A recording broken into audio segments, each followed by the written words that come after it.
Travel along, Catholic pilgrims, as we learn from St. Augustine, Doctor of the Church, while we read his book, Confessions. Welcome, Catholic pilgrims. It's another great day to read Confessions. It's a bit longer today, so we're going to go ahead and get started. We are reading from Book 4, Chapter 14, on page 83. O Lord, my God, what induced me to dedicate my book to Herius, the great public speaker at Rome? I had never even seen him, but I admired his brilliant reputation for learning and had been greatly struck by what I had heard of his speeches. Even more than this, I was impressed by the admiration which other people had for him. They overwhelmed him with praise because it seemed extraordinary that a man born in Syria and originally trained to speak in Greek had later become so remarkable a speaker in Latin, and had also such a wealth of knowledge of the subjects studied by philosophers. We can admire persons whom we have never seen if we hear them praised, though this does not mean that simply to hear their praises will make us admire them. But enthusiasm in one man will kindle the same fire in another, for we admire the person whose praises we hear only if we believe that they are sincerely uttered. In other words, that the person who utters them genuinely admires the man whom he praises. In those days I admired people in this way, according to the judgments I heard of them from others, not according to your judgment, my God, in whom no one is deceived. But I did not admire Herius in the way that I might have admired a famous charioteer or a popular contestant in the amphitheater. My feeling for him and others like him was quite different. It was something quite serious, the kind of admiration that I should have liked to win for myself. Why was this? Though I liked actors and openly admired them, I should not have wanted their fame and popularity for myself. I would rather have been entirely unknown than known in the way that they were known. I would rather have been hated than loved as they were. How can one soul contain within itself feelings so much at variance, in such conflict with each other? How does it balance them in the scale? Suppose that I like a certain quality in another man. Is it not inconsistent to loathe it in myself and reject it, since this can only mean that I detest it? Yet both of us are human beings.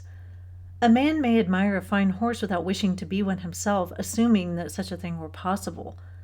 But with the actor, the case is different, because both admirer and admired share the same nature. Can I, then, love in another what I should hate in myself, though both of us are human? Man is a great mystery, Lord. You even keep count of the hairs on his head, and not one of them escapes your reckoning. Yet his hairs are more easily counted than his feelings and the emotions of his heart. But Herius was the kind of man in whom I admired qualities that I would have been glad to possess. In my pride, I was running adrift at the mercy of every wind. You were guiding me as a helmsman steers a ship, but the course you steered was beyond my understanding. I know now, and confess it as the truth, that I admired Herius more because others praised him than for the accomplishments for which they praised him. I know this because those same people, instead of praising him, might have abused him.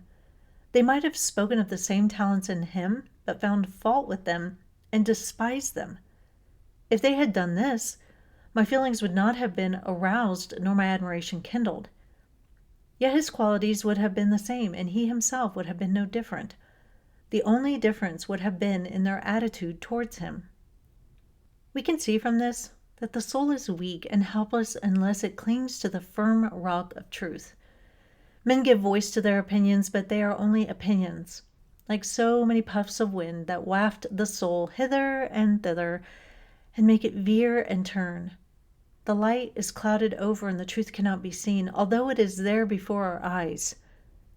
I thought it a matter of much importance to myself to bring my book and the work I had done to the notice of this great man. If he had approved of them, my fervor would have been all the more ardent. If he had found fault, my heart, which was empty and bereft of God's firm truth, would have suffered a cruel blow.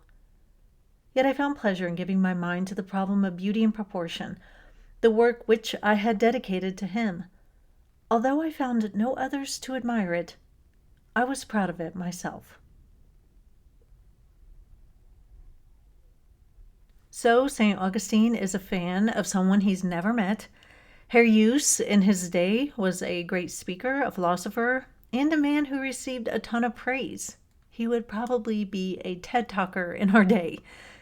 St. Augustine confesses that part of the reason he admired him is because he wanted to be admired like him, too. St. Augustine says that his admiration is the kind he would have liked to win for himself. Now, I've never wanted to be a famous actress, and there are some things that I'd never be famous for because I'm just not talented enough in, say, like sports or music or art.